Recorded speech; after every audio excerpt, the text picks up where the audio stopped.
The meeting will come to order.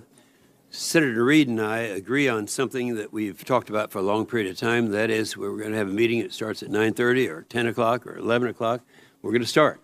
And it's been our experience in the past, and it was my experience in the past when I had several years of chairing the Environment Public Works Committee, that once all the members realize we're going to start on time, they get here on time. So everyone's busy. We understand that.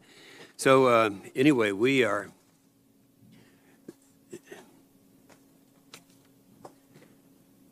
First of all, this is we want again to make our statement, the love that we have for John McCain, the years that we served under him in this committee. We will miss him sorely, but it's something that we have great memories, and they'll stay with us forever. The committee meets today to review the nomination of General Robert Abrams to be commander of the United States United Nations Command, the Combined Forces Command, the U.S. Forces Korea, and Vice Admiral Craig Fowler to be Commander, United States Southern Command. Of course, we know today would not be possible without the support and sacrifice of your families, so it's been our tradition for a long period of time to have you make the proper recognitions if you so desire to do that. In order to exercise the oversight responsibilities, we do have to ask you the 8 questions. So if you would audibly respond, each one of you, to each question, and if you don't, I'll remind you. First, have you adhered to applicable laws and regulations governing conflicts of interest? Yes. Yes. Do you agree when asked to give your personal views, even if those views differ from the administration's in power? Yes. Yes. Have you assumed any duties or undertaking any actions which would appear to presume the outcome of the confirmation process? No. No. Will you ensure your staff complies with deadlines established for requested communications, including questions for the recording and record in hearings? Yes. Yes. And will you cooperate in providing witnesses and briefers in response to congressional requests? Yes. Yes. Will those witnesses be protected from reprisal for their testimony or briefings? Yes. Yes. Do you agree, if confirmed, to appear and testify upon request before this committee? Yes. Yes. And lastly, do you agree to provide documents, including copies of electronic forms of communication, in a timely manner when requested by a duly constituted committee, or to consult with these committees regarding the basis for any good faith delay or denial in providing such information? Yes. Yes. Okay, good. We thank both of you for your decades of service and the personal relations that we've had. The 3 of us, along with the other members of this committee. Admiral Fowler, you have been nominated to lead the forces in Southern Command at a time of increasing regional concerns with instability on the rise in Venezuela, potentially on the brink of collapse. The National Defense Strategy identifies protecting the homeland and sustaining American advantages in the Western Hemisphere as key priorities. And you'll be on the front lines of that work, combating illicit networks, smuggling drugs, people, weapons, and money that will be even more difficult in a theater that lacks sufficient resourcing. And General Abrams, you have been nominated to lead our forces in Korea at a time of critical importance to our national security when it comes to North Korea. I support President Trump's efforts to solve this problem diplomatically. All Americans should hope that we can find peaceful solutions on the Korean Peninsula and never have to face the prospect of war with North Korea. Any such solution will require close cooperation with our allies, South Korea, and we must be cautious and deliberate so that we can ensure our alliance is maintained and strengthened. One of the things that's going to happen today, we're going to be waiting for a quorum because we have a long list of confirmations to do. So I would hope that some of you who are here now will remain until we can get a quorum. Senator Reid. Well, thank you very much, Mr. Chairman. Let me begin by joining you in recognizing the historic service of Chairman John McCain in so many different dimensions for the nation. And salute you and welcome you, Mr. Chairman, as this is your first official hearing as the chairman of the committee. I look forward to working with you, very, very much so. I also want to recognize Senator Kyle, one of our new members. A lot of potential, I think you've got. I think you. You can barely see him down at the end down there. I think I've got good feelings about you, Senator. I think you'll get this pretty quickly. So welcome. General Abrams, General Fowler, you've been nominated for extraordinarily important jobs in the service of the nation. Let me welcome you and your families, General Abrams, your wife Connie, your sister Jean, and brother-in-law John, also your nephews Frank and Nathan's children Natalie and Nathaniel, and Admiral Fowler, welcome to your wife Martha and your father Henry. Welcome. General Abrams, while tensions on the Korean Peninsula has been reduced since the Singapore summit, the situation remains precarious and dangerous. Despite President Trump's assertions to the contrary, there remains a significant military threat to the United States and its allies because of the regime's array of nuclear, conventional, biological, and chemical weapons.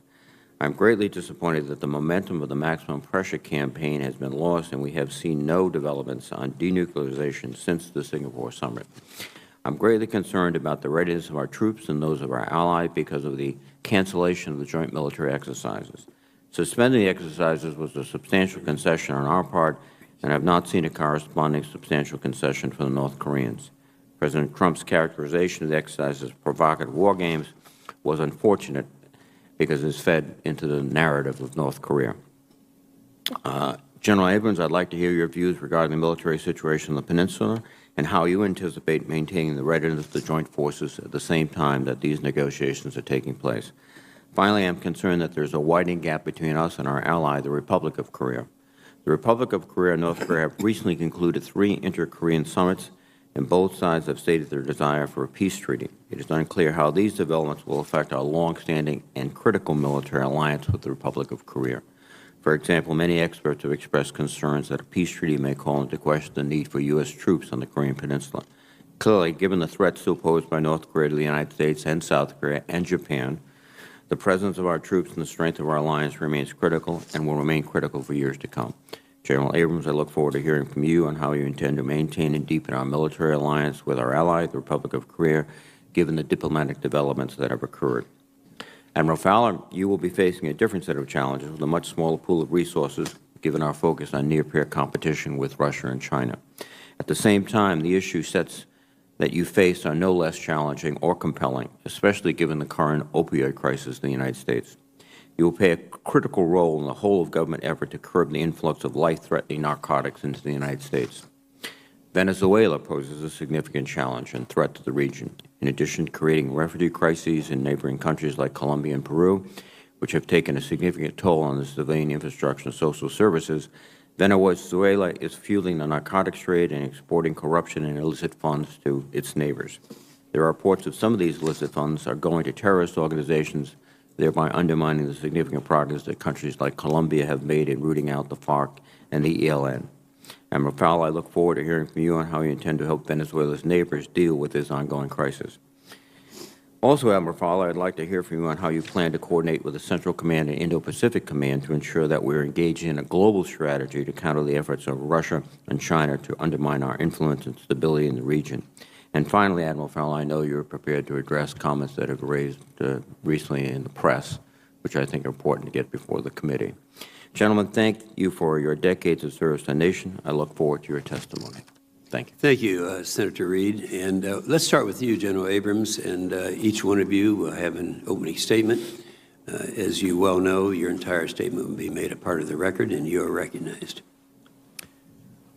Chairman Inhofe and Ranking Member Reed and members of the committee, good morning, and thank you for the opportunity to appear before you today. Mr. Chairman, I would like to take this opportunity to offer my condolences to you and the committee on the passing of your colleague, Senator John McCain. But I also want to recognize and acknowledge your tremendous leadership of this committee. You have long been a staunch supporter of those of us in uniform, and I'm humbled to appear before you and to serve the nation alongside you and this entire committee. I'm honored to be selected by the President and Secretary Mattis and General Dunford to serve as the Commander, United Nations Command, Combined Forces Command, and United States Forces Korea. I am grateful for their trust and confidence in me for this very important triple-hatted position. I would also like to recognize General Vince Brooks, the current UNC, CFC, and USFK Commander, and his wife Carol for their dedicated service to the nation. I'm joined here today by my wife, Connie, also an Army brat, who for the last 26-plus years has been side by side with her soldier, supporting troops and families everywhere we've been stationed. She's been my partner and best friend in this career of service in both peace and war. If confirmed, Connie will make her 17th move, and I am grateful for her unconditional support. Connie and I are proud to be joined today by several members of our family, Mr. Chairman, my sister Jean and her husband, John Daly, my nephew Frank Bradley from New York City, my nephew Nathan Naylor and his two children, Natalie and Nathaniel. I am touched by their presence and proud of each of them and those parts and generations of our family that they represent. Our son and daughter could not join us today, but we know that they are here in spirit. Mr. Chairman and committee members, this is a critical time on the Korean Peninsula, and in fact, for all of Northeast Asia. The strategic importance of the Pacific region has grown over the past decade. The foundation for success in Northeast Asia is largely due to the extraordinary relationships we have built over time with United Nations sending states and our Indo-Pacific neighbors, particularly Japan and the Republic of Korea. If confirmed, I will continue to cultivate those meaningful relationships. Our strong combined military power with the Republic of Korea has sustained armistice conditions for 65 years and supported our diplomatic and economic efforts today. If confirmed, I will maintain the readiness and fight tonight capability of the Republic of Korea, United States Combined Forces, and UNC multinational forces in order to maintain credible deterrence and to preserve options for our elected leaders. I endorse the four long-standing UNC CFC USFK priorities: sustaining and strengthening the alliance, maintaining the armistice, transforming the alliance, and sustaining the force. I believe these priorities remain relevant, but if confirmed, I will, as any new commander would, make my own assessment on the way forward, and I will keep this committee informed of my conclusions. If confirmed, I look forward to teaming with Ambassador Harris, who brings notable depth of experience to the position, to do my best on behalf of our nation and the Republic of Korea during this unprecedented time of change and opportunity. I recognize my personal and professional responsibility to provide my best military judgment and candid military advice, and if confirmed, I will do both. I'm honored to have another opportunity to command and the privilege to lead the finest our nation has to offer and their counterparts from the Republic of Korea and our United Nations sending states. And if confirmed, I pledge to give them my very best effort every day. Again, thank you, Chairman Inhofe, Ranking Member Reid, and members of the committee for your support to our armed forces and for this opportunity.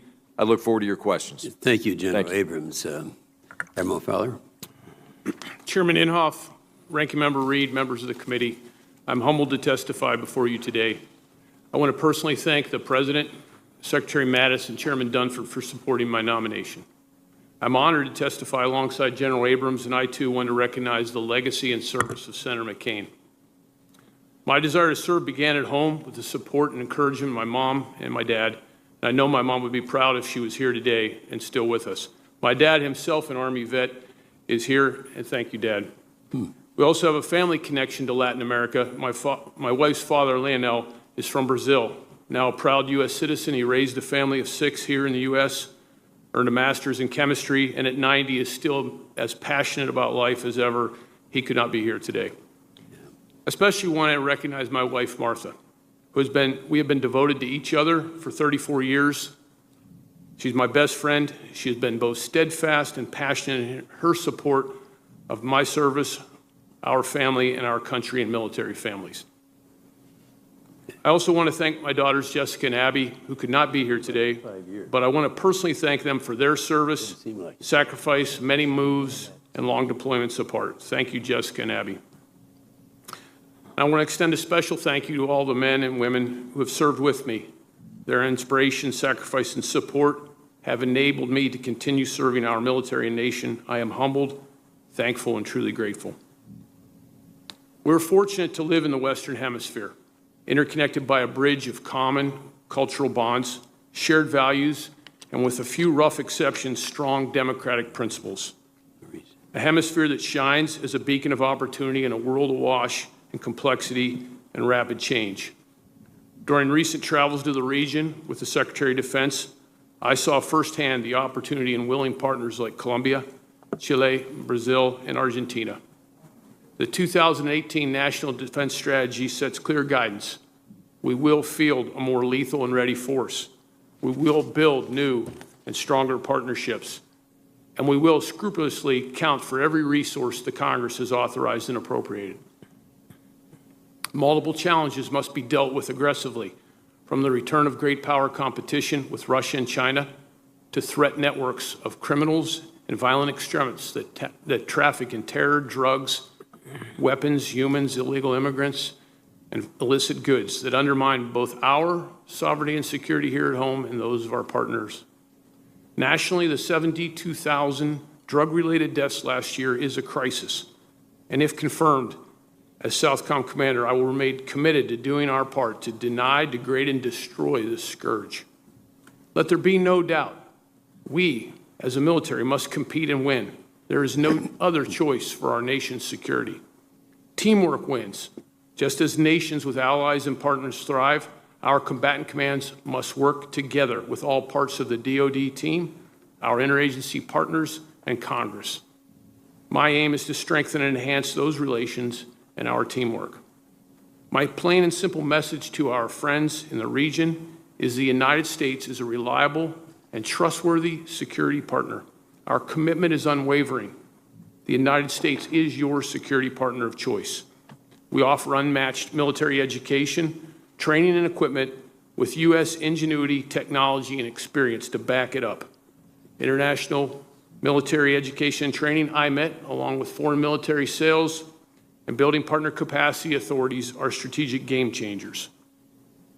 We are your reliable security partner, and with ever-present threats to our homeland, teamwork is more important than ever. We compete best with the power of our ideas and ideals, our inspiration, our education, our commitment. Latin America and the Caribbean are not our backyard. It's our shared neighborhood. And like the neighborhood of Freiburg, Pennsylvania, where I grew up, good neighbors respect each other's sovereignty, treat each other as equal partners with respect, and commit to a strong neighborhood watch. If confirmed, I assure you, I will commit all my energy to ensuring the United States Southern Command is ready to do its part to seize opportunity and manage challenges.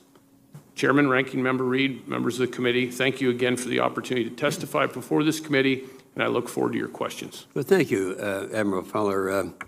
General Abrams, it's been pretty scary since North Korea started making its advancements in 2017. I look over and I see Senator Kyle, and during the 5 years and 8 months, you are out of this party, out of the committee, and out of the Senate. What we've seen, the number of the activities that are taking place from North Korea, they've conducted 13 successful ballistic missile launches, and the scariest one was on November the 28th of 2017, one that demonstrated clearly that they had the range that we had hoped that they would not have. So we have now, it's a different situation that we've had for a lot of years. They have achieved some successes in their eyes that are pretty scary to us. And while the testing has paused, North Korea's nuclear and missile programs have matured. Its missiles can now reach the entire United States with a nuclear payload, and that's pretty serious. After a period of increased tensions, the Singapore summit was a step in the right direction. Recent meetings with President Moon and Kim Jong-un have shown that there's really progress. The fact that they just had their meeting together in North Korea, and they are now talking about doing it again in South Korea, that's something we would not have anticipated even a year ago. So we've made a lot of progress in that respect. So why don't you tell us, I think this is a good hearing, General Abrams, your assessment of the current security situation on the peninsula. The fact that we've now had the meetings that I addressed, and we've also had a presence of both North and South meeting together. What's your feeling about that? Chairman, the situation on the peninsula today, as you have just described, I would describe as a temporary pause and a general feeling of détente, if you will, on the peninsula. It's been over 300 days, as you noted, since the last major provocation from the DPRK. And since then, there's been significant dialogue at multiple levels to include, not well reported, but mill-to-mill communications between UN Command and the DPRK at senior officer level in the first time in 11 years. So I would share your characterization that all of the current steps that are ongoing are significant, and we should take them at face value. Having said that, you also mentioned that there still remains a significant asymmetric and intercontinental threat from the DPRK, as well as they maintain still the fourth largest conventional army in the world, and none of their posture has changed. So my view is that we should remain clear-eyed about the situation on the ground and allow diplomacy to continue to work. Well, I appreciate that. Oh, okay, I've been informed we do have a quorum. We have, we'll interrupt this for just a moment here. Since a quorum is now present, I ask committee to consider nominations of Mr. Alan Schaefer to be Deputy Undersecretary of Defense for Acquisition and Sustainment, Ms. Veronica Daigle to be Assistant Secretary of Defense for Readiness, Honorable Robert H. McMahon to be Assistant Secretary of Defense for Sustainment, Dr. E.K.C. Wojcinski to be Assistant Secretary of the Army and Manpower and Reserves, and Mr. Alex Beeler to be Assistant Secretary of the Army for Energy Installation. They've been before this committee, and we've had a chance to discuss it. Is there a motion to favorably report this list of 5 pending civilian nominations to the Senate? So move. Is there a second? There's a motion and a second. All in favor say aye. Aye. Opposed, no. It is approved. But also ask the committee to consider a list of 2,781 pending military nominations. All of these nominations have been before the committee in the required length of time. Is there a motion to favorably report this list of 2,781 pending military nominations? There's a motion. Second? Second. Those in favor say aye. Opposed, no. The ayes have it. Now, Mr. Fowler, one of the things I wanted to get to during my time here was to look a little bit at China. You know, I know that you're concerned about the Southern Command. You've got your work cut out for you there. But if you look all over, we were in the South China Seas. We were very familiar with what China is doing right now. It's interpreted by our allies in that area as they are preparing for World War III. We see in areas in Africa, Djibouti, they're starting to build. In fact, that's the first time that China, outside of its own territory, has built a military operation. And the same now they're moving down into Tanzania and some of the other areas. Now you're seeing the same thing happen, I assume, in the Southern Command.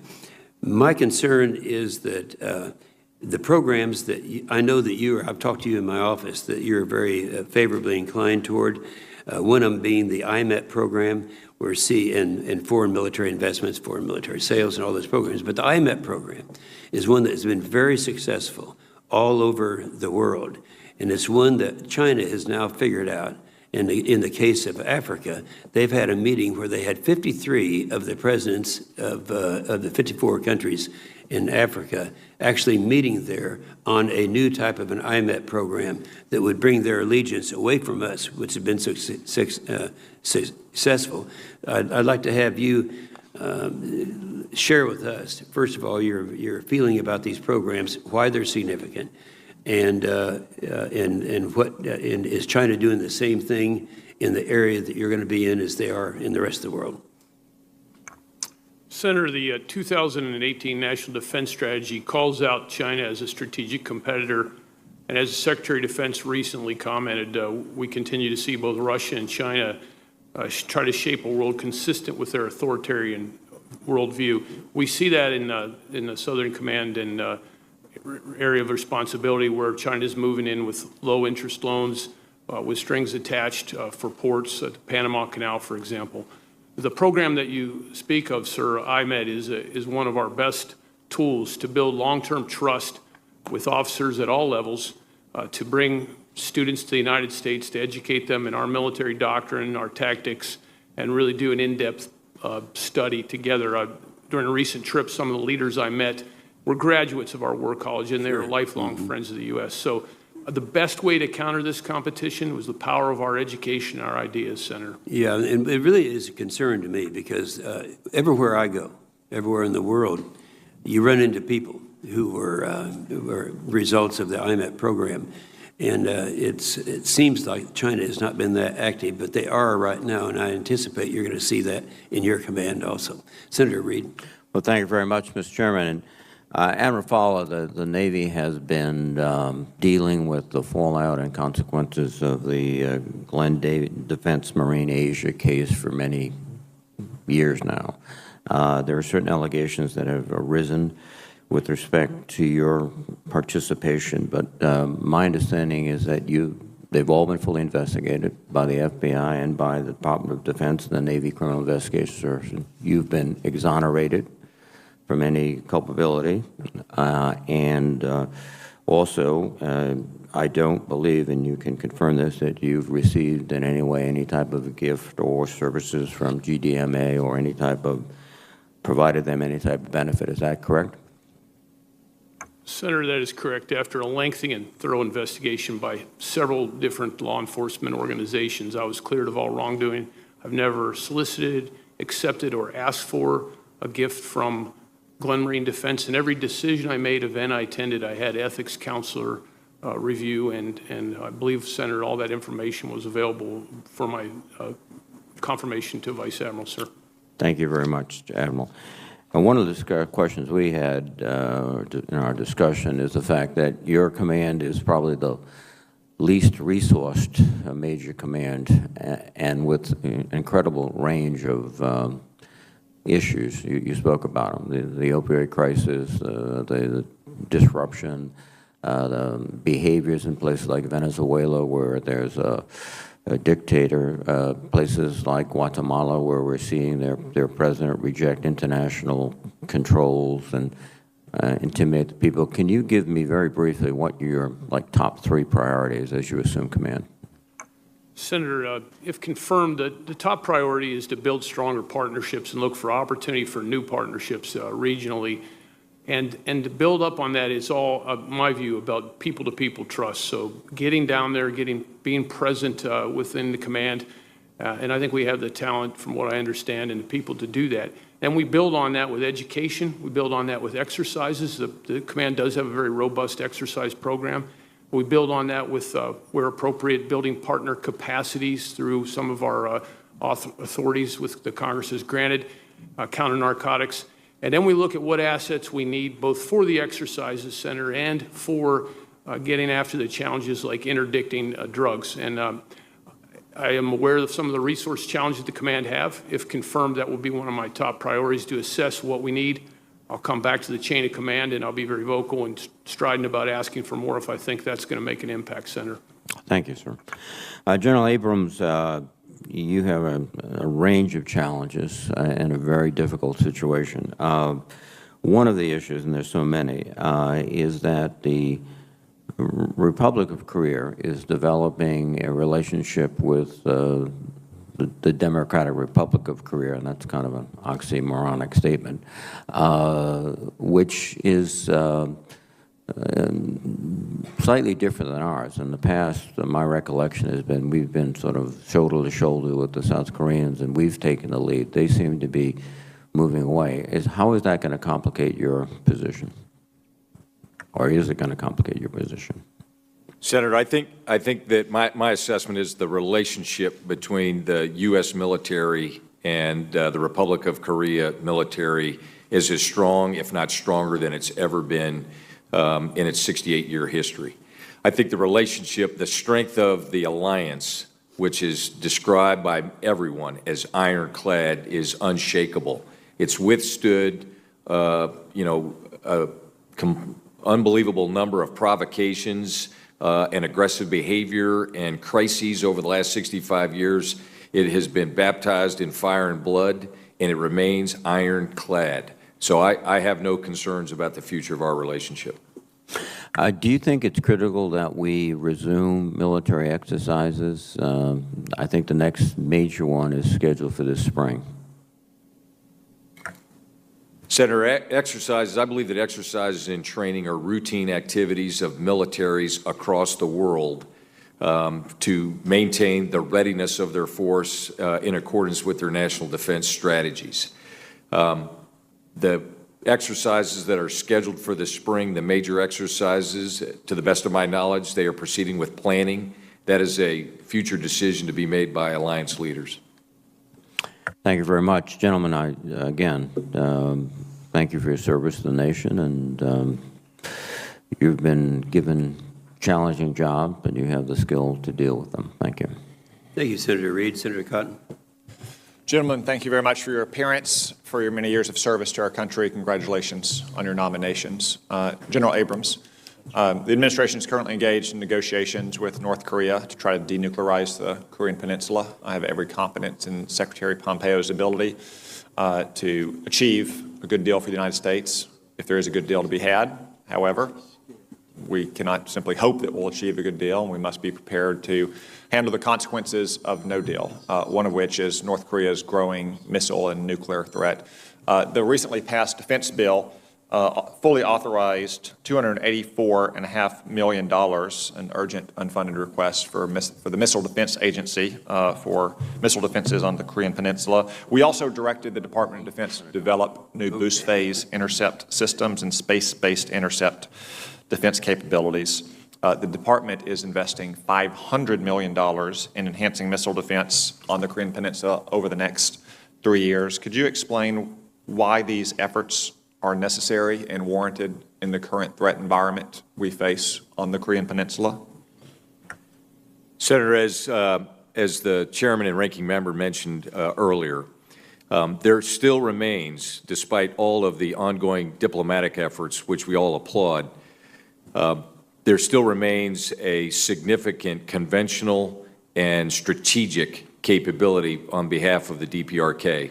I believe that one of the contributors enabling efforts that supported us to get to this diplomatic point is with a strong deterrent and a integrated and advanced missile defense capability as part of that deterrent. What's your opinion on the prospects in the near term for boost phase intercept systems? Senator, I think that is a capability that we need. It's something that I believe is technologically feasible, and we're appreciative of the Congress's investment and direction or the resources put in that direction. Good. I'm very glad to hear that. Boost phase intercept is simply a term for hitting the missile when it's still on the launching pad. That's better because it's moving very slow and it's got a very big heat signature when all that fire comes out of it. And maybe most importantly, it's over the bad guys' territory, not over our territory or our allies' territory.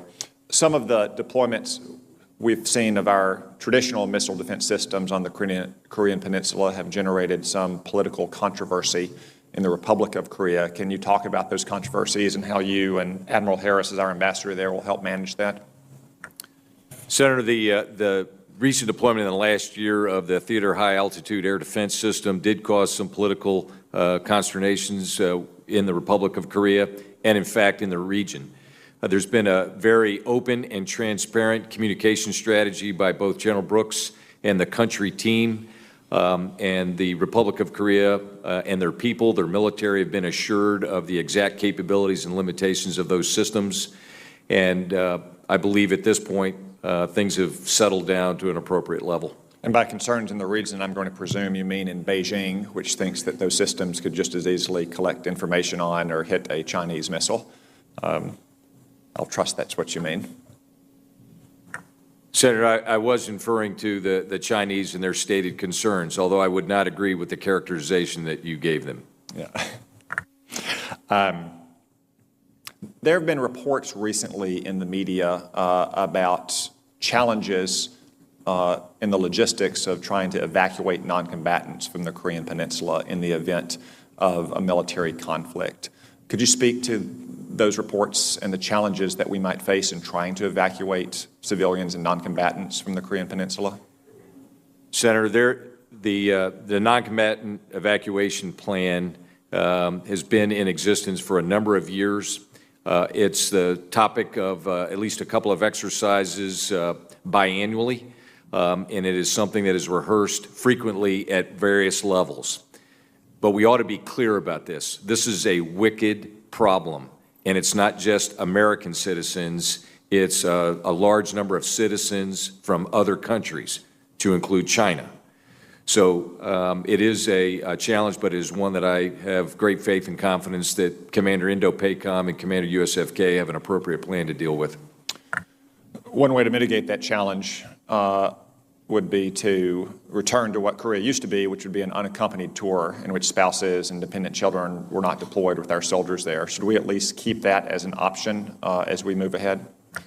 Senator, I think we should keep all options on the table, but those options should be informed by an on-the-ground assessment of the situation and the risk for those family members. Thank you. Thank you, Senator Cotton. Senator Shaheen. Thank you, Mr. Chairman. Congratulations to both of you. Thank you to you and your families for your many years of service. Admiral Fowler, I want to begin with you picking up on something that Senator Reid mentioned in his opening statement about the opioid epidemic that we have in the United States, which has dramatically affected New Hampshire, where we have the second highest rate of opioid overdoses in the country. When your predecessor, who I assume would be your predecessor, Admiral Kurt Tidd, came before this committee for a posture hearing in February, he answered in response to a question that I asked him that of the known tracks that we're aware of, and we think we have a pretty good handle, we're only able to intercept about 25% of those people bringing drugs into the United States. I think we would all agree that's a very troubling figure. So as you look at this challenge of interdicting drug running into the United States, where does it fall in your priority of things that you will have to do? Senator, the drug interdiction the drug problem here in the United States is a crisis indeed, and it will be a top priority at Southern Command. The same routes that smugglers and illicit networks bring the drugs in can bring any number of other threats to our homeland in. And Homeland Defense is our #1 mission as a combatant commander. And so it is the top priority. It's a top priority to work within our interagency, our whole government, and with our partners in Northcom. Most of the drugs come through the Central American region, then up through our southern border. And so if confirmed, I will be unabashed about coming forward, asking for what resources I think I need. Those statistics are what I've studied, ma'am, and we need to look where we can improve and tighten this noose around the scourge. Well, thank you. I hope you will come forward with requests for additional resources because it's very clear from the two previous commanders there that this has been an issue, getting the resources that are needed. I want to follow up again on another statement that Admiral Tidd made in that posture hearing, where he talked about the challenge from Russia in Latin America. And he said that Russia is attempting to falsely shape Latin America's information environment through its dedicated Spanish language RT and Sputnik news channels. And you acknowledge that we need to improve our efforts to address Russian disinformation in the region in your advanced policy question. So can you be more specific about what you think we can do to address that disinformation campaign? Senator, first thing we need to do is we have to be the best reliable partner, and that just is being there every day and answering our partners' needs. Partnerships are two-way streets, so there has to be something in it for the United States in terms of securing our homeland. That has to be part of the equation. A lot of this is an intelligence effort, Senator, where we, through our embassies and our downrange partners, illuminate the concern, bring forward in classified setting what we can, and then where we can, we bring it out into the open and we allow our public to know the truth. Just this morning, I was looking online and saw on RT an interview with one of the presidents of Latin America, and it was just full of fiction that would be troubling to anyone, and unfortunately, some people find that believable, ma'am. Well, thank you. I think this is a very important area to prioritize, so I'm glad to hear that you agree with that. General Abrams, you've already referenced the in questioning the suspension of our military exercises with North Korea. Can you assess what the impact has been of the suspension of those exercises on the readiness of our forces? Senator, I think the suspension of the exercise this past August and September, I would say, was prudent risk if we're willing to make the effort to change the relationship with the DPRK. Something has to adjust, in my view, to be able to start to build trust and confidence as we move forward in the relationship. I think that there was certainly degradation to the readiness of the force for the combined forces. That's a key exercise to maintain continuity and to continue to practice our interoperability. And so there was a slight degradation. But I have great confidence that General Brooks and the team there have instituted a mitigation plan to be able to sustain that until the next series of exercises are planned. Have you seen that mitigation plan? Senator, I've seen some of the mitigation plan. It includes participation at a smaller level of staff exercises that would not be of the same scale, scope, and volume in the information domain as, say, Ultra-Focused Guardian. Thank you. Thank you, Mr. Chairman. Thank you, Senator Shaheen. Senator Rounds. Thank you, Mr. Chairman. General Abrams, I appreciated your comments earlier with regard to your family's involvement and the fact that it truly is a family affair. I would also like to extend our condolences to you and to your family on the loss of your brother, John, who was also a general officer as well, and for his service to our country. General Abrams, your background would suggest very clearly that you have an understanding of what the needs are within the confines of the Korean Peninsula, specifically with regard to the conventional and strategic forces. But I'd like to focus a little bit on some of the other issues that are there right now and that we see as challenges. Specifically, and part of this may very well have to be answered in a classified setting, but I'm going to ask it anyway, and you can tell me. Number one, with regard to chemical weapons, what is the current situation on the peninsula with regard to the use of chemical weapons by the North Koreans and their capabilities? And second of all, do we have the capabilities to respond to such threats? And the second part of this has to do with the cyber threats that we know North Korea is capable of doing. And are we capable of responding to those threats in both the tactical settings and also in the strategic settings on the peninsula? Senator, first, thank you for the mentioning my brother. On nuclear, or correction, chemical and biological weapons, I think it's safe to say the use or not use by the DPRK is completely unpredictable.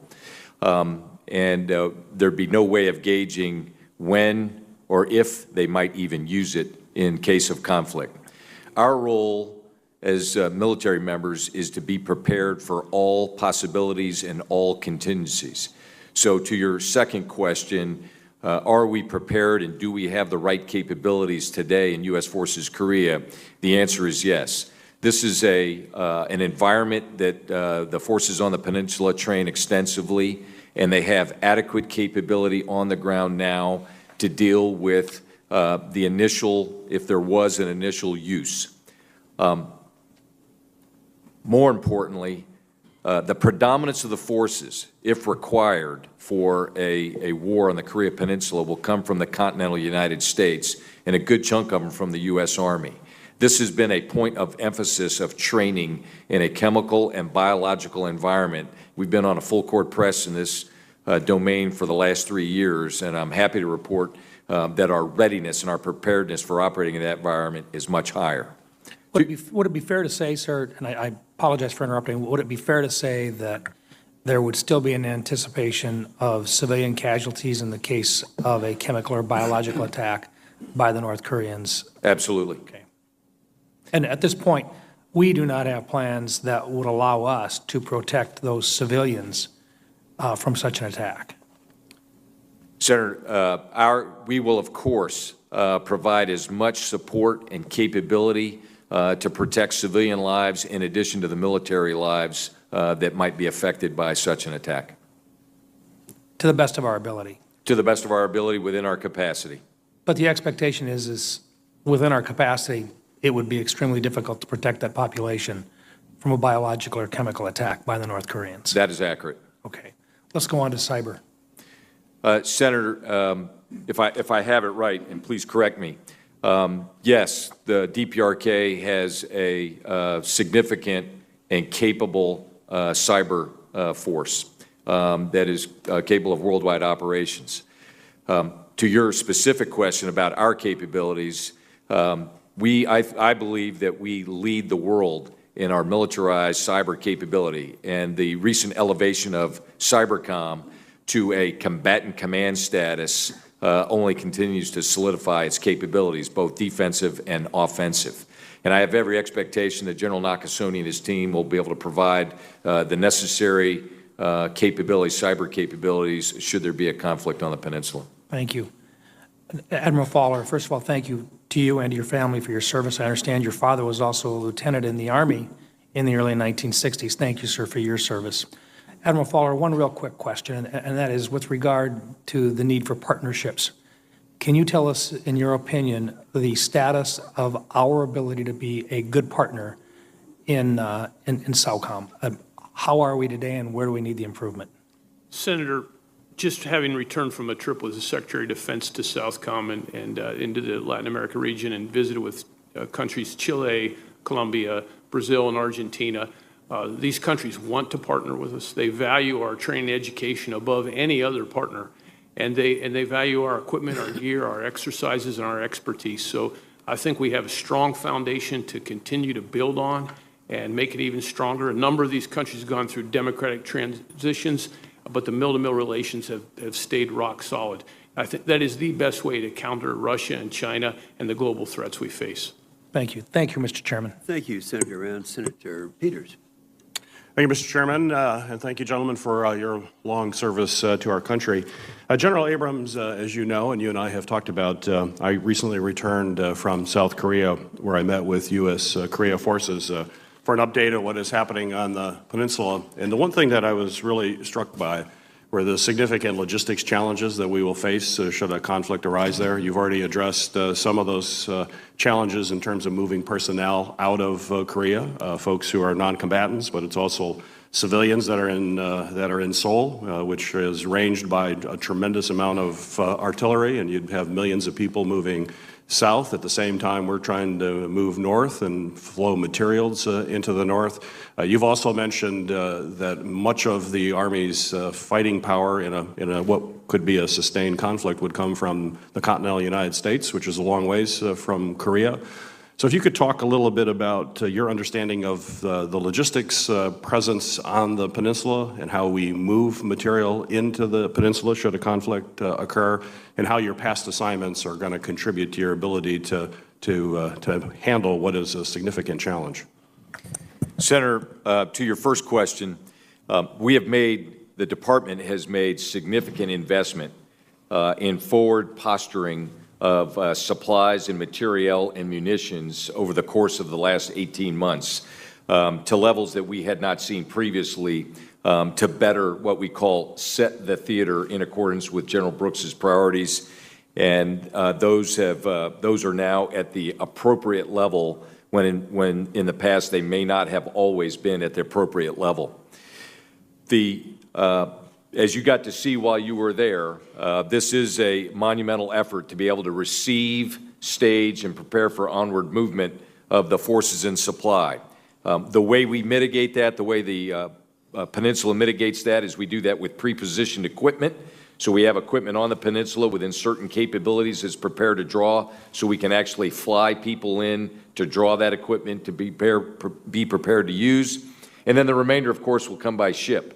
And that is a well-thought-out, well-developed, integrated plan that we have rehearsed to be able to respond in an appropriate time to meet General Brooks's timelines to get the material, soldiers, airmen, Marines, et cetera, into theater in accordance with his timeline. Well, Well, thank you, General. And you mentioned the importance of rehearsal, that you actually have to walk through these plans, not just put them on paper, but walk through them. And that leads me to just this question, which you've already addressed a couple aspects of it to a couple of my colleagues related to the exercises. And certainly you said there is a mitigation plan with some staff-level exercises, tabletop exercises, but I know you realize that a large-scale exercise is really necessary in order to fully rehearse these plans. So my question is, how long and how many cycles of exercises can be skipped before you really start seeing a significant decline in readiness? Senator, that's hard to judge. And to be honest, if confirmed, this will be one of my top priorities when I get on the ground on the pen to do my own personal assessment. I know from my 36 plus years of service about what the shelf life is of readiness of our forces to be able to conduct certain activities, but I need to apply that judgment based on what I assess when I get on the ground. General, the other key takeaway that I had from my trip to South Korea was the importance of not just the bilateral relationship with South Korea, but the multilateral cooperation that we see from a lot of joint partners on the peninsula. In fact, when I was meeting with the United Nations Command at Camp Boniface, I saw 16 flags flying from 16 nations that were there with us. In fact, I was briefed by Lieutenant General Iyer, a Canadian general, which was the first non-U.S. general officer to serve as the deputy commander of the United Nations Command. So my question to you is, and I know this was something General Brooks invested, who may be your predecessor, invested a great deal of effort in strengthening. My question to you is if you could comment on your understanding of the role for allies and neutral states in the peninsula, and how do you see our continuation of that relationship with them? Senator, first let me say that I fully endorse all of General Brooks and his immediate predecessor's efforts to revitalize UN Command. UN Command is a statement by the international community of support to the armistice conditions on the peninsula, and I consider it vital to be able to sustain the current armistice conditions until such time that it needs to change. All right. Thank you, General.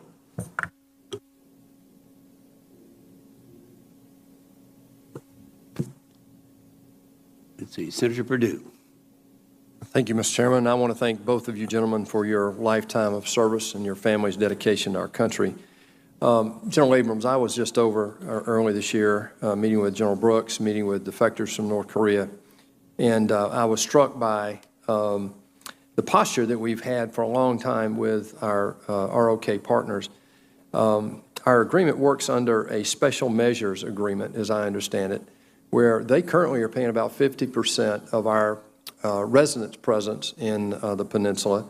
They put about $500 million a year into that, and they put $10 billion into Camp Humphreys. We are now entering in a conversation that expires, I believe, this year. And so we're in a conversation with them right now about that accord. How do you see their level of support, and do you support the conversation that we're beginning to have with them about their participation in our operational costs? These are activities that we use the soldiers for while we're there. Senator, I think the special measures agreement that you're referring to has been adequate since its inception in about 1990. It's gone through 9 different iterations. We're in the middle of negotiations for agreement number 10. You mentioned the operational support as one of the new categories. I think it would be probably inappropriate right now for me to comment in the middle of negotiations that they hope to close out in the next 30 days, but I endorse the command's position that should be included. Do you also support, or are you concerned about their current announced reduction of outposts across the DMZ, and also about, I think they're talking about something like a 20% reduction in their personnel, in their military, at a very time when we're trying to establish these negotiations with North Korea and determine what our future posture is under our new NDS? Senator, if I can, I'd like to split that into 2 separate issues.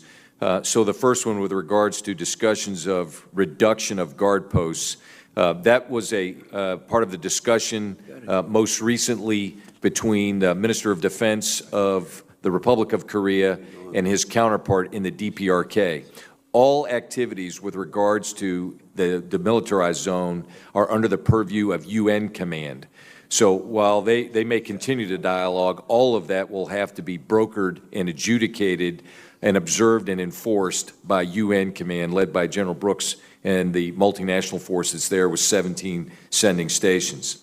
On the second part of your question with regards to some reductions they're making, this is part of President Moon's Defense Reform 2.0. It does include some reduction of capability, but also includes a 8.7% increase in defense spending.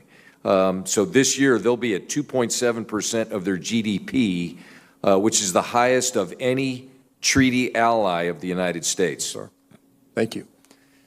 Admiral Fowler, you've already mentioned or commented on the drug interdiction issue. I won't repeat that, but I would just make a comment that with 70,000 deaths a year from drug overdoses, if a state player sent a couple of cruise missiles to a couple of our cities and they took out 70,000 of our citizens, I think we would have a pretty strong reaction to that. So you have an ally here, and I know and other members up here, to get you resourced to the things that General Kelly and Admiral Tidd have already told us that you need. I want to talk about Russia, China, and Iran, and the convergence of terrorism and the narco industry worldwide. China right now is going around the world investing in these ports. They're investing through loans, proprietary loans. We just saw the foreclosure of one of those loans in Colombo, Sri Lanka. There are 31 of these around the continent of Africa, and we now see China making those same proprietary loans in infrastructure in Central America. We see Iran very active in the area, as well as Russia. In your role as Southcom Commander, how would you advise us to think about that growing threat from these state players in our own backyard? Senator, China and Russia are global competitors and a global threat. They're, as Secretary of Defense recently stated, they are bent on imposing their authoritarian ways, and it's important that we look at that globally. The Chairman of the Joint Chiefs, as a global integrator, has instituted global campaign plans where the COCOMs work hand in glove together to devise plans to counter those in real time in the information space and in the intelligence space. And it's an intelligence-driven operation now. So as much as I answered to Senator Shaheen, illuminating where we can declassify that, where we can share that with our partners, where we can point out to our partners the unhelpful influence that some of their activities having on their own sovereignty. That's how I'd handle it, sir. Thank you, sir. Thank you, Mr. Chairman. Thank you, Senator Perdue. Senator Warren. Thank you, Mr. Chairman. Admiral Fowler, I had hoped to talk with you about the crisis in Venezuela today. Instead, I have to ask you about yesterday's report in the Washington Post, which alleges that you were one of several officers investigated for your involvement with the defense contractor Leonard Glenn Francis, who pled guilty to fraud and bribery in the largest corruption scandal in U.S. Navy history. Now, I understand there's been an investigation in the Justice Department and the Navy, and that this committee had this information, but this is the first time I've heard about it, and so I have some questions here. According to the Post, you attended one of Mr. Francis's pay-to-play parties in December 2004 and accepted other gifts from him. This is how the Post describes the party. You and your fellow officers were, quote, invited to a free feast on the 56th floor of a luxury hotel where you savored cocktails, cigars, and courses of caviar, black truffles, and lobster thermidor, while mingling with, quote, attractive young women dressed as Santa's little helpers, wearing red hats, black boots, and skimpy Yuletide costumes, and that you were allegedly offered a prostitute. Now, I know that both the Department of Justice and the U.S. Navy cleared you of wrongdoing, and that your superiors supposedly signed off on the 2004 dinner, but I just have to say, this does not pass the smell test for me. So let me start with this. As the commanding officer of the USS Shiloh, had you undergone ethics training at the time of this dinner? Senator, we had undergone ethics training. The dinner and its invitation were reviewed by an ethics council. And there was nothing about this dinner that set off any alarm bells in your mind? that it either might not meet ethical standards or at least give the appearance of impropriety from the outside? Senator, it did not. It was nothing. No alarm bells. Nothing unprofessional, untoward that I witnessed at the dinner. The ethics counselor actually attended the dinner. The day after the dinner, we got underway for tsunami relief, where we participated. I'm asking this question because this committee is looking at a position to confirm you to that requires good judgment. And I know that this was many years ago, but it seems to me you didn't display good judgment at the time, and it doesn't sound like you see anything wrong with the decision you made back then.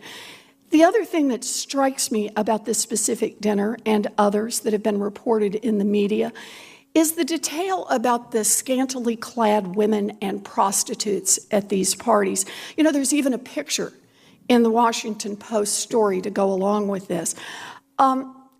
Is it now or was it then common for senior Navy officers to attend events at which prostitutes and women in scantily clad outfits were expected to provide entertainment? Senator, every decision I made in my nearly 4 decades of service has been tried to be through the best ethical lens with ethics counselor. One of the benchmarks I use is, would my wife of 34 years or my 2 grown daughters, if they were present or watching me or saw it on video, would they be embarrassed, or would I have discredited them? And I can look you in the eye in the committee and say that I believe I've passed that benchmark. I appreciate that, Admiral, but if I could just ask you to answer my question, which is it now or was it then common for senior Navy officers to attend events at which prostitutes and women in scantily clad outfits were expected to provide entertainments? No, it's a pretty straight. You're saying no, so this was an unusual dinner in that respect. Senator, there's a picture, and it's nothing more, Senator. Now, you understand why I'm asking this, Admiral Fowler. Events that feature women as objects of entertainment contribute to a culture that does not respect women.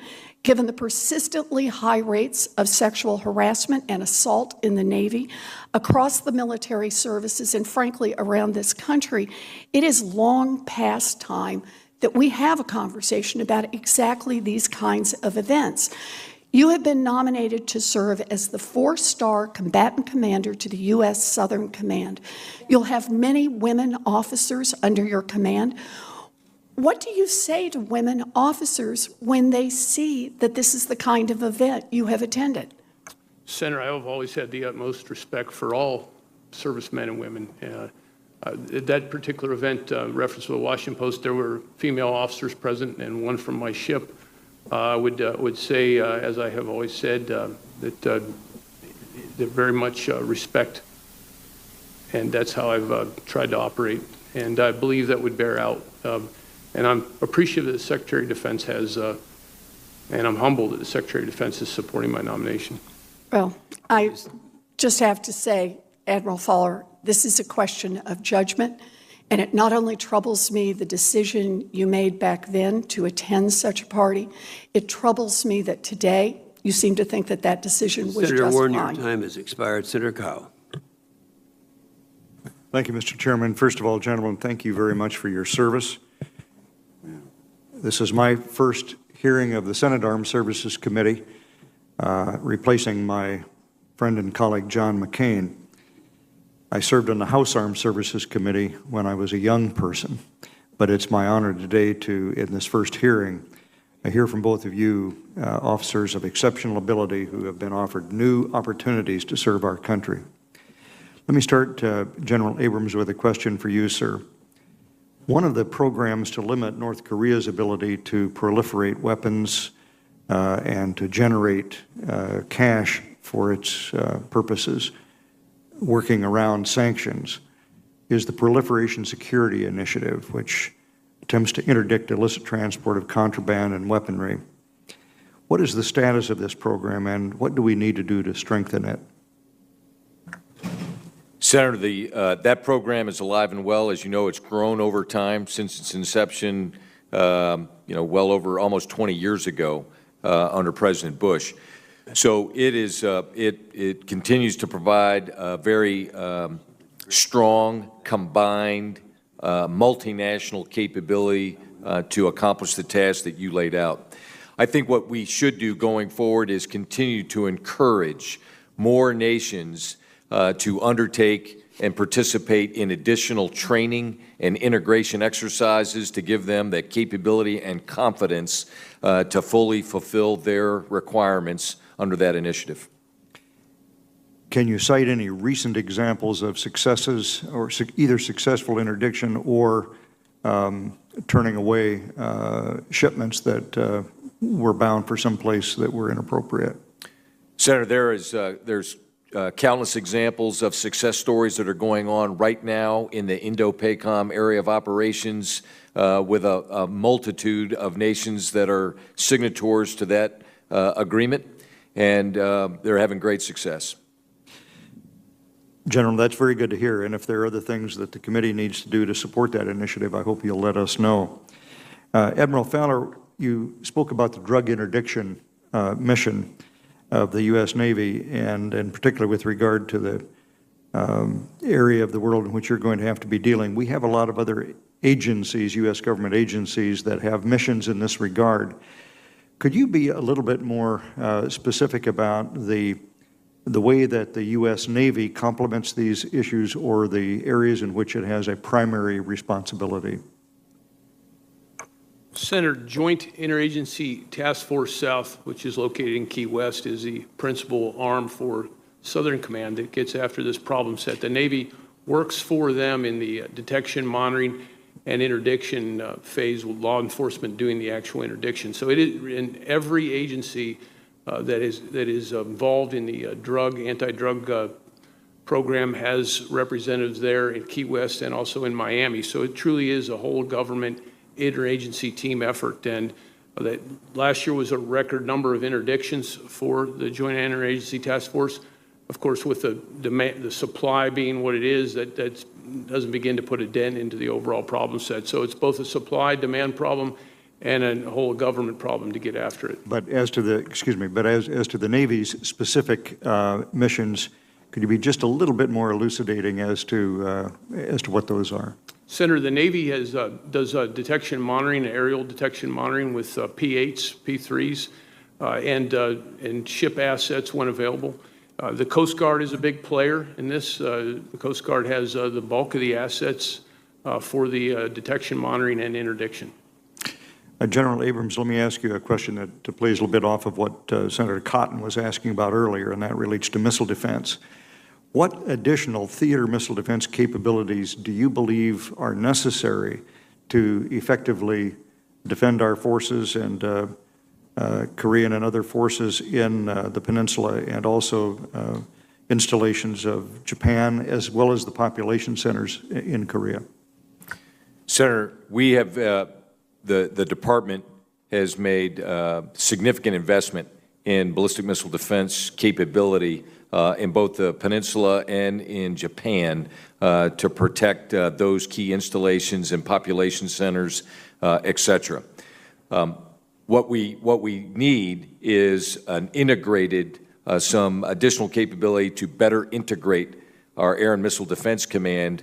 And as was previously mentioned, we're grateful for the continued support for the Congress. That has been resourced. It was submitted as a joint operational needs statement. It's been approved, and once that's fielded, that will be a significant additional capability to better protect our people and the people of both Korea and Japan. Appreciate that. Thank you. Thank you, Senator Kyle. Senator Donnelly. Thank you, Mr. Chairman. Thank you to the witnesses. Admiral Fowler, earlier this year, the Center for Disease Control reported overdose deaths in my home state of Indiana increased by 28% from July 16 to July 17, over 1,700 young men and women. Only 6 states had a larger percentage increase. This is a national epidemic that gets worse and not better. And so I'm asking you, how do you prioritize the opioid crisis in your combat and command priorities? Senator, it is a national crisis, and it will be a top priority and is a top priority for Southern Command. the same pathways that are bringing in heroin, cocaine, and other opioids can bring in terrorists. And we have to get after those networks. We have to get after the source of the drugs, interdict the drugs, and work together as a whole government, interagency, to find better ways and identify seams and gaps in assets and authorities where we can stop the supply. Admiral, one of the things that we're seeing is that fentanyl is responsible for a huge portion of this because it's 10 times more powerful than heroin. It's cheap, it's synthetic. What's happening is it's coming from China. They're sending basically the components to your command and to Mexico, where it's being put together and then being shipped up to my state and to other states. Do you have any specific plans in regards to this fentanyl distribution system that we're seeing? Because what's happening is one time with that, and people are killed. Just one time. And so we've seen, in some cases, the overall amount of drugs out there coming down a little bit, but the fentanyl is so powerful that it kills people almost instantly. And so we need you to quarterback a game plan in your region, specifically regarding fentanyl as well. Senator, look at the defense in depth of our southern approach to further your football analogy. As the border is the goal line, my partner in Northern Command is responsible for that goal line, and I have the linebackers and the defensive backs as you look down range. It has to be a team effort. And as I understand the problem set, where we block one pathway, they'll find another. And so it's an intelligence-driven effort to constantly look for the sources. And so you're exactly right, Senator, and we've got to get after it. Do you need more resources? Because at times we've had generals and admirals testifying that they said they were able to interdict 25% of the drugs coming in. And I asked, well, did you know about a lot more of them? And it's yes, but we didn't have the resources to run that number higher. Do you need more resources to be able to catch more of these drugs coming in? Because in terms of threats to our young people, this is bigger than car crashes. This is bigger than anything else that's out there. Senator, I know that the command has consistently testified that they need resources to do this. One of my first priorities will be to assess where we are in the resource shortage and come back to my chain of command and Congress if necessary. It would really be important because, you know, naturally I'd love to get 100%. And if it's a resource question, to get 100%, it would be some of the best resources we could spend, because the people who would survive are our next teachers, our next nurses, our next electricians.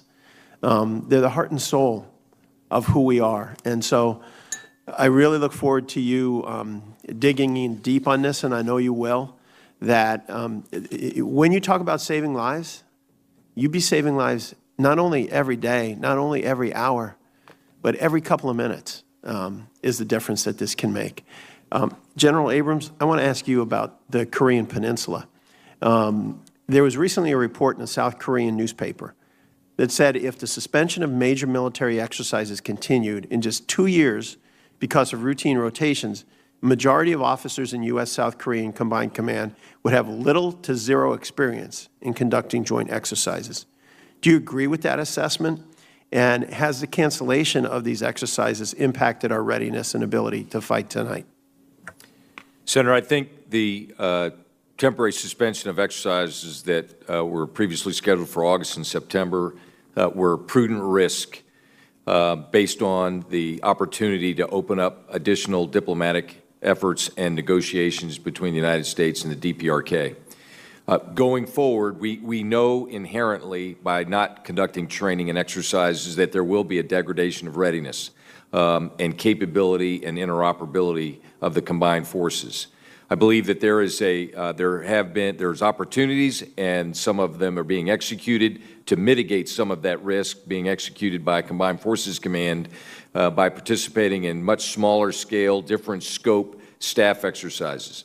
Having said that, if confirmed, this will be one of my top priorities to go and conduct a personal assessment of the readiness of the force and the actual true warfighting capability of the combined forces.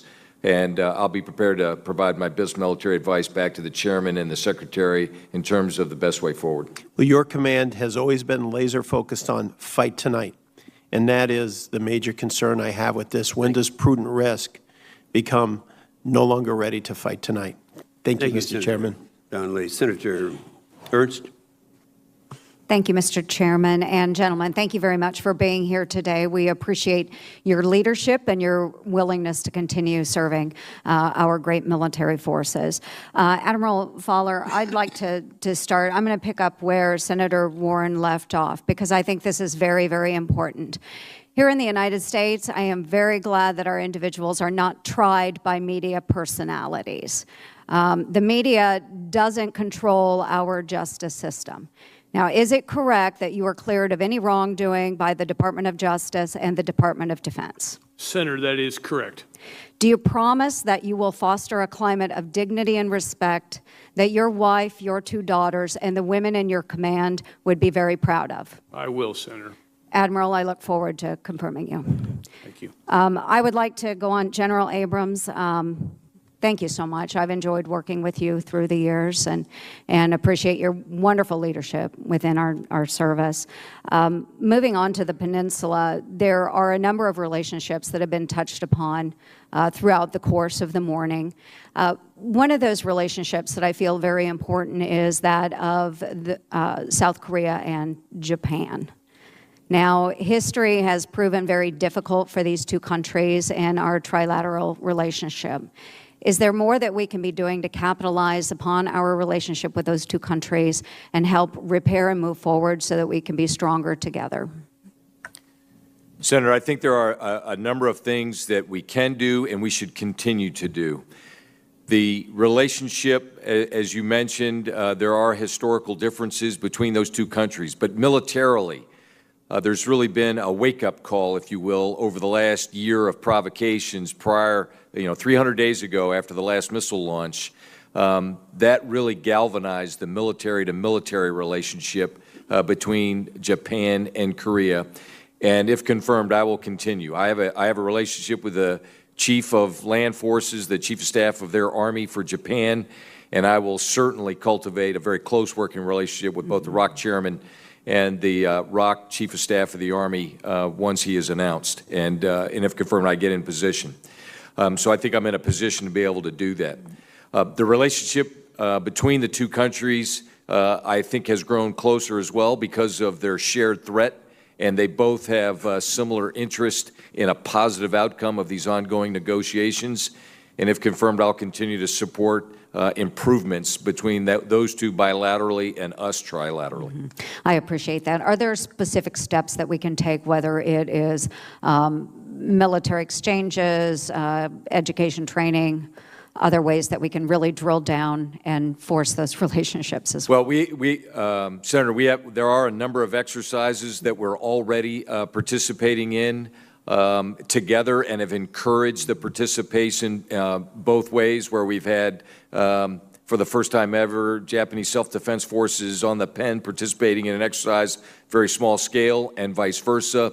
And we'll continue to look for opportunities to bring those 2 together as part of exercises and training that we do back here in the United States. Mm-hmm. As you know, we have a very robust training program up at Joint Base Lewis McChord with America's First Corps, and we have a close relationship with both, and we can look for opportunities to do that there. Thank you. I appreciate that very much. Admiral Fowler, we do have a difficult situation, of course, in Southcom with Venezuela, and we know that times are tense there. And how does that affect then the priorities that you see in Southcom, especially when it comes to their neighbors with Brazil and Colombia?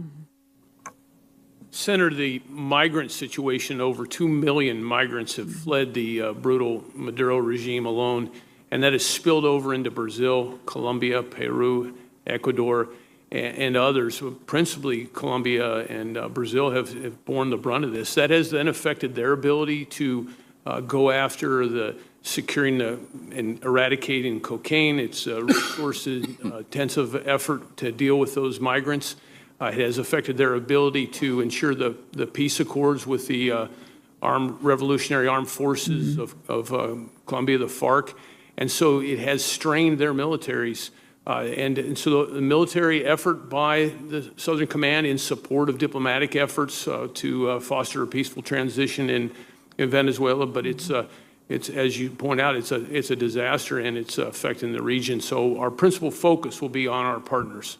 Okay, outstanding. Thank you very much, Mr. Chair. Appreciate it. Thank you, Senator Ernst, for your very appropriate comments. Senator King. Thank you, Mr. Chairman. General Abrams, a question that hasn't arisen is the relationship between the denuclearization issue and the movement from an armistice to a treaty. Are those two issues interlinked, or is there an opportunity to move toward a treaty between the North or between the UN and the North and the South without necessarily resolving the denuclearization issue? Senator, if I understand the question correctly, is there a direct linkage between denuclearization and the armistice? Yes. Can you have a treaty without resolving the denuclearization issue? That's my question. Senator, as I understand it, a designation of a peace treaty between the South Korea and North Korea would be a direct agreement between those two countries that would not obviate the armistice that's laid out in UN Security Council Resolution 84, signed in 1953. It would not obviate that. And so there is no direct linkage between what those two countries may and the armistice. Thank you. You mentioned, and just briefly, I think Senator Perdue asked, this Defense Reform 2.0 shows significant reduction in troop levels, about 20%, but you indicated an indication in expenditures. Are you comfortable that this proposed change doesn't compromise the security balance on the peninsula? Senator, the combined efforts that they have and where they're making those defense investments will give them much, much better capability in some advanced systems that will, together with continued training and exercises, will be able to sustain at a level that the risk is acceptable with regards to contingency operations on the peninsula. Thank you. Admiral Fowler, I want you to expunge a phrase from your lexicon, whole of government. Every time I hear that phrase around here, what it really means to me is none of government, because nobody's responsible. In this area of drugs, as everybody has pointed out, it's a devastating attack on our country. 4 people have died this morning since we've been talking of an overdose in America. If that were a terrorist attack, we'd be turning ourselves inside out to focus our resources to recover it. The problem is, in the region that you're about to assume command, you've got the Navy, the Coast Guard, intelligence assets, and a group of other countries. It seems to me there has to be some centralized authority so that somebody's responsible for this. And I hope that this will be beyond a priority for you. This is a crisis. It's a crisis in every one of our states. We're losing 1 person a day in Maine. And it's going to take more than a kind of amorphous whole of government. And I've been to the command center in Florida. It's going to take some delegated authority and a structure. And you're a military man. You know that you need a change. Somebody that's in charge. Can you talk to me about working toward that end? Senator, having someone in charge and being able to hold someone accountable is fundamental. I'm a product of the Admiral Rickover training and the nuclear Navy, and I know full well the need to have the ability to look around the table and point at somebody and hold them accountable and ultimately fire them if the decision, if there are not results. And so we have to look to where we can get results. We have to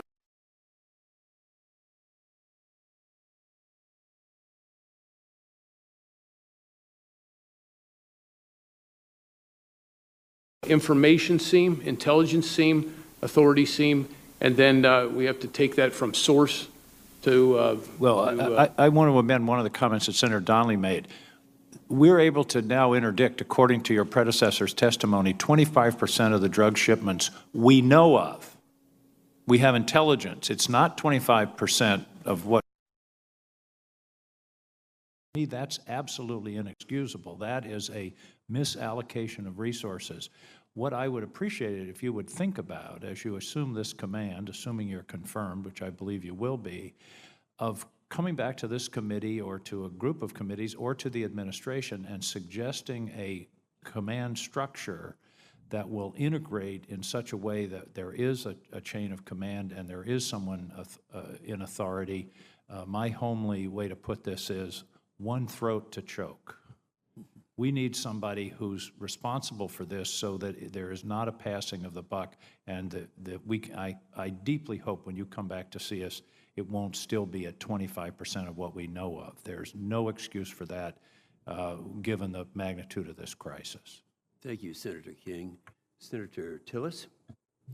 Thank you, Mr. Chair. Gentlemen, thank you for being here and for your years of service. General Abrams, thank you for your hospitality and my visits down to Fort Bragg and to your wife, Connie. Before I move on to a question about your future commands, and I look forward to supporting both your nominations, I'd like for you to maybe give me a review of how you think FORSCOM's doing, what positive progress you made over the time you were there, and what open switches are there that you hope your successor pays attention to. Senator, thank you. Last 3 years, we've seen through with the commitment and support of funding from the Congress of the United States, we've been able to make enormous improvements in the warfighting readiness of our Army, and specifically those in Forces Command. And I'd also say across all three components, in the regular Army, the Army National Guard, and the U.S. Army Reserve. As you know, I have training and readiness oversight of the Guard and the Reserve.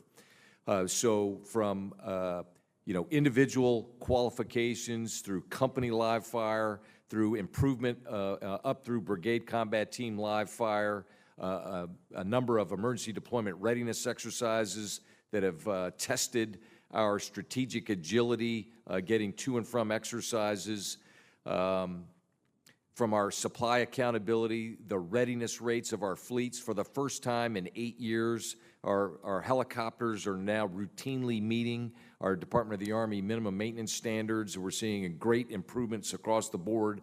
Our non-deployable readiness rates of our soldiers has plummeted from 17%. In this month, we're at about 8.2% across the command. So we've seen enormous effort by everyone to adopt sort of a mentality change that we previously had as we were a rotational army to Iraq, Afghanistan, to a force that is postured to be ready to respond in accordance with the National Defense Strategy quickly and rapidly, and that requires us to maintain a high level of readiness.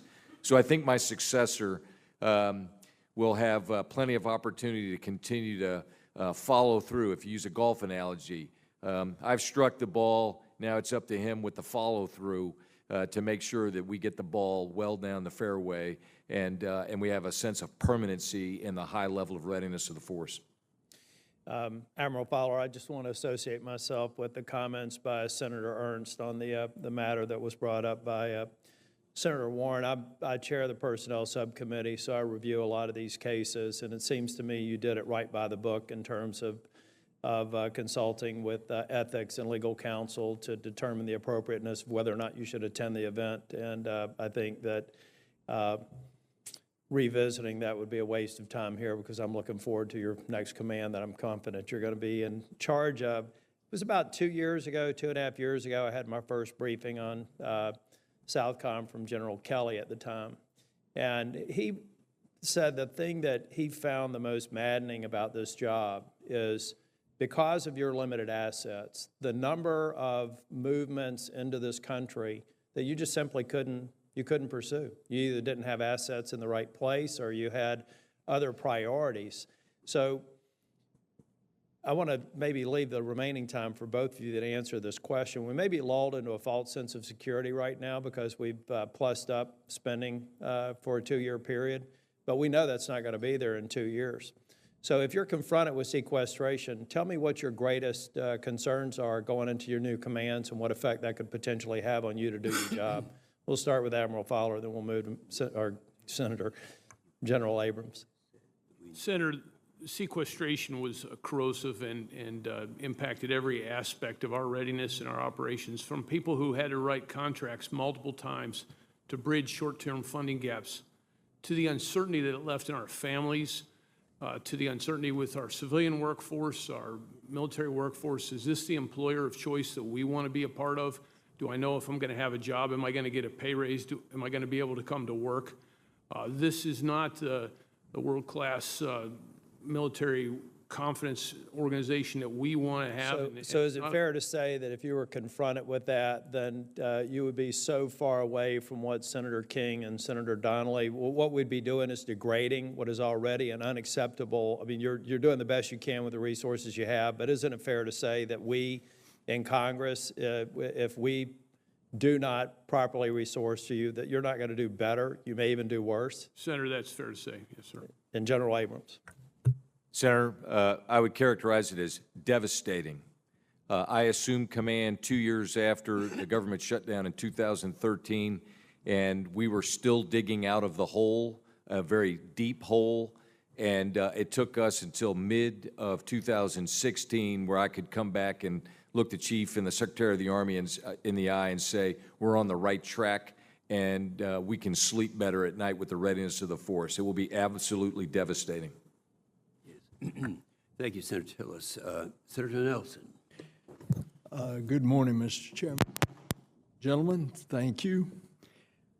Admiral, I've been with your predecessors many times all over the AOR, and the whole orchestration on interdiction of the drugs is done in a joint command center in Key West, JIATF. They've had tremendous success. All the agencies of government are represented there, but it has been hit and miss if you, as the commander, don't have enough assets. Same thing with the Coast Guard Admiral, who is the head of JIATF, if he doesn't have enough assets to interdict more of the drug shipments. You want to give me your perspective on that? Senator, the drug crisis is a national crisis and will be a top priority. One of my first tasks will be to assess what needs I have. Admiral Tidd's been quite clear that he could use more ships and more ships as platforms for the law enforcement interdiction. When I assess that, if that to be the case, I'll come back to the chain of command and I'll be unapologetic about asking for more and being transparent with the Congress about the same. Well, you'll find that the cooperation between the Navy and the Coast Guard being the law enforcement agency that actually boards the drug runners, et cetera, that cooperation has been absolutely stellar. But the fact is, if you have more platforms in the AOR, it's going to be easier than to direct the Coast Guard to those ships. So I want to help you on that. Tell me, what do you think that is the proper role of Southcom in supporting the Venezuelan people now in this time of exceptional chaos? Senator, the Southern Command is focused on supporting our partners, Brazil, Colombia, those that have been most affected by the migrants, the spillover of some 1 million plus in Colombia. Recently visited Colombia with the Secretary of Defense. President Duque is keenly aware and sharply focused on all his security challenges, and this is at the top of that list. As a result of the Colombian government's request, we intend to deploy the hospital ship Comfort It will be underway shortly. It was delayed because of the hurricane to the region to help our partners offset some of the impacts of this, particularly with the medical care that's been required and the strain that's placed on their resources. And how about Nicaragua? Sir, Nicaragua is another challenge. The one assessment that I studied has upward of 500,000 migrants being in Costa Rica by the end of this year. Similar strains are being placed on the neighbors, another brutal regime that is all about its own authoritative power and not about its own citizens. So we are a partner. We, if confirmed, will look to partner and continue partnering where we can and to support the USAID and the State Department in their efforts. Isn't it interesting? In your AOR, we have 3 exceptionally totalitarian regimes, Cuba, Venezuela, and Nicaragua. So you're going to have your hands full, Admiral. Admiral, you've got one of the most extensive AORs, and there are going to be a lot of needs. I'm assuming that since you were one of the top advisors to General Mattis as the Secretary, that you have such a relationship with him that when you need something, you, although going through the chain of the command, but he's going to listen to any request by you. Are you ready to speak out very clearly what you need in order to accomplish your mission? I am, Senator, and Secretary Mattis is one of his fundamentals is problem definition. One of his reasons for traveling to the region recently was to get an eyes-on assessment of the challenges that we face. Thank you, Mr. Chair. Thank you, Senator Nelson. Senator Sullivan. Thank you, Mr. Chairman. Sullivan, yes. Thank you, Mr. Chairman. And gentlemen, congratulations and thanks for your service to you and your families. It's decades that you've been serving our nation, and we very much appreciate it. Admiral, I just want to touch on this issue that you're seeing from a bunch of senators on the drugs and opioids and fentanyl in particular. It's one thing that we look to countries that are sending fentanyl, like Mexico, that might not be able to control a lot of what goes on in the country. It's another thing to look at China. Isn't it true, you think? I mean, you have a lot of experience. You were in China with Secretary Mattis recently. Couldn't China stop this tomorrow if Xi Jinping just ordered to quit sending fentanyl, which is killing our citizens? Couldn't they stop it tomorrow? Senator, my understanding is that there are ways that China could be more helpful to get after this. Well, when Senator King talks about one throat to choke with regard to fentanyl, I think in a lot of ways it is China. So can I get your commitment when you're working on this issue to make sure, whole of government, that we are much more aggressive, going to the Chinese saying, stop it, right? Xi Jinping, you could stop this. You're killing our people. Stop it. Isn't that what we should be doing with China as it relates to fentanyl? Senator, you have my commitment to. Thank you. General, I want to talk about the current strategy with regard to North Korea. I think the Trump administration, comprehensive sanctions, serious military options, bolstering missile defense, these are all things that I'm fully supportive of. I think they've brought North Korea to the table. But I do want to dig into, and I want to get your personal opinion, not the administration's opinion, on what I see as a potential blind spot with regard to the strategy, and that's almost a rush, and it might even be from the President himself, to remove our forces off the Korean Peninsula. There's been a lot of press reports on this. So what would be the tactical and strategic effects of removing a large portion of U.S. forces from the Korean Peninsula? Your personal opinion. Senator, let me start by saying. And I have a bunch of questions here. I got about 2.5 minutes, so I'll be really quick. Personal opinion: disastrous, really bad. I think when this is a hypothetical, based. Yeah, but it's not that hypothetical. The President's talked about it. So I think we should assess the risk. We need to look at a time frame by which this decision has to be made. It has to be well-informed holistically, not only by the threats that we face. General, I need to get a little bit more granular here. Let's say next year the President says we're going to remove all forces, U.S. forces off the Korean Peninsula. What would be the tactical and strategic effects of that, in your personal opinion? Again, Senator, you're talking about a hypothetical situation. Not that can't hypothetical. The President has talked about it in the press. Well, in a suggestion or a hypothetical of that magnitude, it'd be difficult to boil it down to a yes or no question. When faced with the threat General, that we have there today. You might be asked your professional military opinion in the next 2 years on whether we should do this.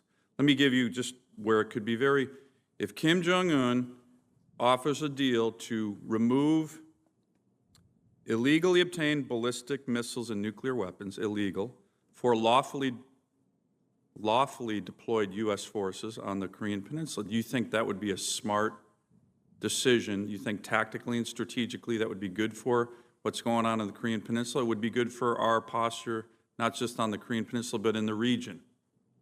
Tactically, so I'll split this into two. Tactically, without any mention of any change in his conventional capability, I'd say that there would be a significant amount of risk tactically if we were to do that. Strategically, there'd have to be a whole lot more discussion about what additional capabilities we'd be willing to bear. How do you think Russia and China would react to something like that? To which part, Senator? To removing a significant or all our troops from the Korean Peninsula? I think that both of them would strongly encourage it. They would strongly. So that gives us an indication how that would relate to U.S. strategic interest, doesn't it? It does give an indication of that, Senator. So I'd like to talk to you more about this, General. I think it's a hugely important issue. The Congress has weighed in on it, and the NDAA that the President signed this year, we essentially said, not going to happen. We won't authorize it. We won't provide funds for it.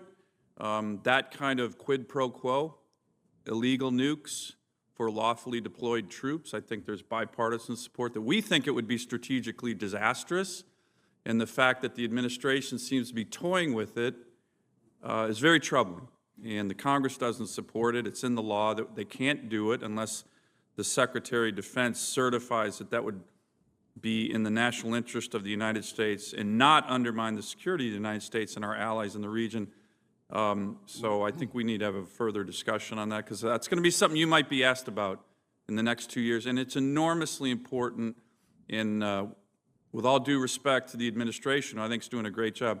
I think they have a blind spot on this. And the rush to remove our forces is a strategically misguided issue that would hurt us tactically and strategically, and our allies would wonder where U.S. credibility went. So I look forward to having a much more detailed discussion with you on this before your confirmation vote. Thank you, Mr. Chairman. Thank you, Senator Sullivan. Senator Blumenthal.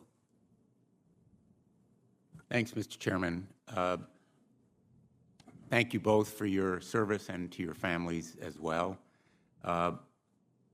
General Abrams, I know you're very familiar with the attacks on this country by North Korea, attacks in the cyber domain.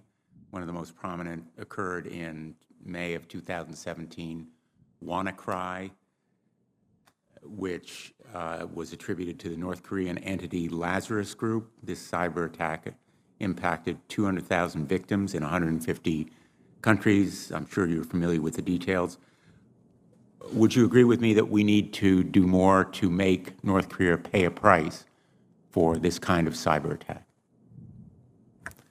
Senator, I think that we should continue to remain vigilant and hold anyone who conducts cyber attacks against our country accountable for their actions. Are we doing enough now to hold North Korea accountable? Senator, I'm unaware of the depth in a classified or in an unclassified setting of which I can talk about this. But in short, I believe we are. You're unaware of the depth? I can't really, excuse me, I can't really go into it in an unclassified setting, but I am aware of actions that we have taken to hold them accountable. You think we're doing enough? I think we are. Well, I would like to hear more in a classified setting if that's where we can do it, because if we were doing enough, they wouldn't continue to do it, right? Senator, I'm not the cyber expert. I would defer to General Nakasone, but I will tell you that attribution and is becoming more and more challenging in the cyber domain. So what some report with great assurances and being attributable to certain actors is not as specific as it can be. And I'm happy to share with you in a classified setting what I'm aware of. Thank you.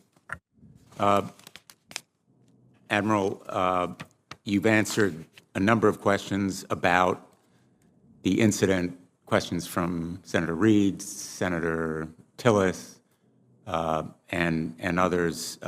I'm more interested in the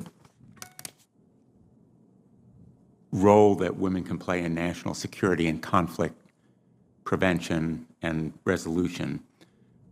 If confirmed, will you continue the tradition of your predecessor by engaging your gender advisor on national security issues and seeking counsel to better collect and share data to inform gender integration plans?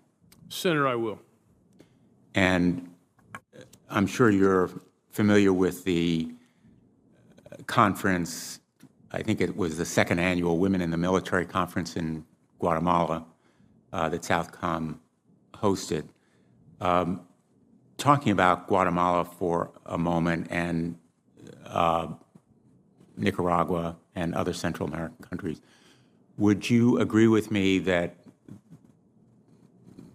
the situation for many people there, particularly for women, has become intolerable in light of the gang violence spawned by the drug trade that Senator Donnelly asked about a little bit earlier?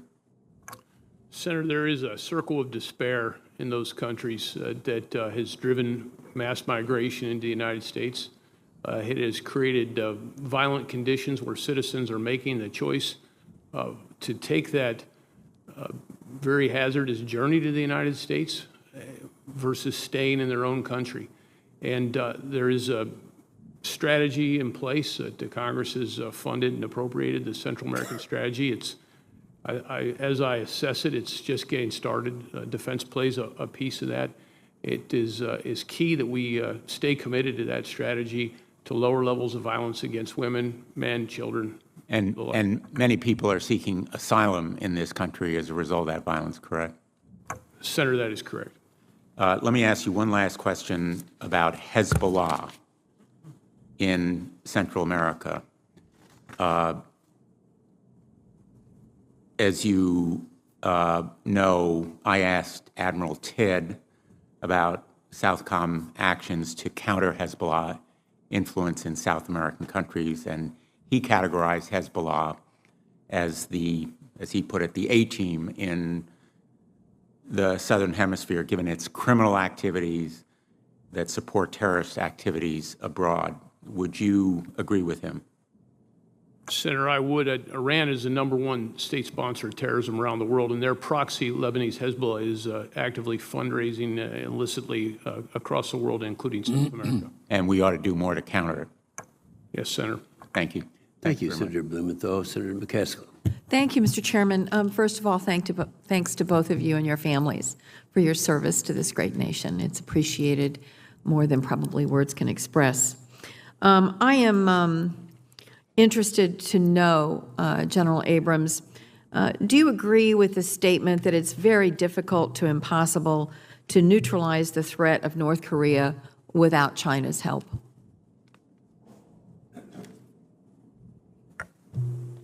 Senator, I would align myself with that statement. And isn't it true that we have had an uptick in China assisting Kim Jong-un and North Korea since the president declared the trade war against China? Senator, I'm unaware, or maybe I misunderstand your characterization of uptick, but I will say that China has generally been supportive of the most recent UN Security Council sanctions against the DPRK. Well, I'd like to know more about that, because I have heard, and maybe this is a classified setting, that since the trade war has been declared and escalated, that China has reversed some of its stances on what they are doing to assist Kim Jong-un in terms of imports into North Korea, food assistance, that all of that, where it was on a correct trajectory for a period of time, now it has gone the other direction because China is looking to cause pain to the United States as a result of all the tariffs. Is that not your understanding, or is that just something you don't feel like you're in a position to fully comment on? The latter, and Senator, I'm happy to take that for the record, and we'll follow up with you. Yeah. I'm probably 2 weeks dated from my most recent update on their enforcement of Security Council resolutions, so you may have later information than I do, and I'm happy to follow up with you. Well, that would be terrific, because I think it's something we really need to monitor. You know, sometimes, as we know, China has the ability to look globally, usually in their economic interests. Absolutely. Sometimes more, I mean, we have a tendency in this country to look globally for our national security interests and reinforcing our values of democracy, freedom, and liberty, whereas China, their eye towards foreign nations generally brings them economic power. Do you think that's a fair assessment of the difference between China and the United States in terms of their footprint in the world? I would align myself with that characterization, Senator. Yeah, also a complete disregard for human rights on their part and our embracement. Of course. But if you look at what they're doing in the South China Sea, that has a whole lot to do with money and controlling trade routes, whereas, you know, and some of their investments in various countries is about helping those countries, but it also ultimately helps their bottom line. I'm trying to make that point because I think sometimes we look at economic issues in a vacuum in the United States of America and we discount the impact that it can have on national security. And I think this is one area where China can really you know, stir the pot in ways that is not helpful to our national security because of the price we're trying to make them pay economically. Admiral Fowler, I wanted to first briefly talk to you about your support for the state partnership programs. Our state National Guard has had a partner in the Republic of Panama since 1996. We have had over 100 engagements with them over the years. We did 12 events in 2017, including things like helping with dental services in remote areas, interoperability of their radio systems. I could go through a long list of really positive things that are going on because of these National Guard partnerships. Do you have every intention, this is the 25th year, this is the anniversary of the state partnership program, do you have every intention of continuing to support that effort? Senator, I agree that the state partnership program is one of our powerful tools to build partners, increase partner capacity, and in turn, strengthen our own defense. I will be a big supporter of that program, and I'll work tirelessly to strengthen it. And finally, I noticed that when Mr. Nelson asked you about Venezuela, you shifted to talk about the assistance we're giving Colombia in terms of the migration of refugees from Venezuela. I want to ask you the more difficult question and try to pin you down a little bit. Do we have military planning going on for military interventions in Venezuela at the current time?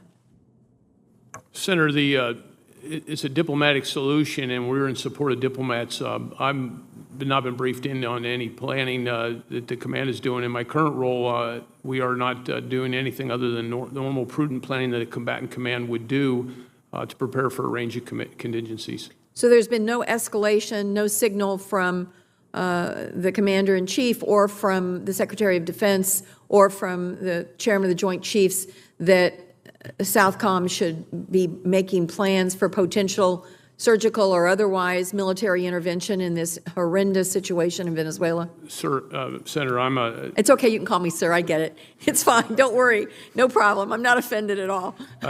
Senator, there are nothing than the normal range of combatant command contingency planning. Okay. Thank you, Mr. Chairman. Thank you, Senator McCaskill. Senator Reid, do you have anything further? No, sir. Well, let me thank you, General Abrams, for your testimony, and Admiral Fowler for your tolerance. And I apologize to your family, and we are adjourned.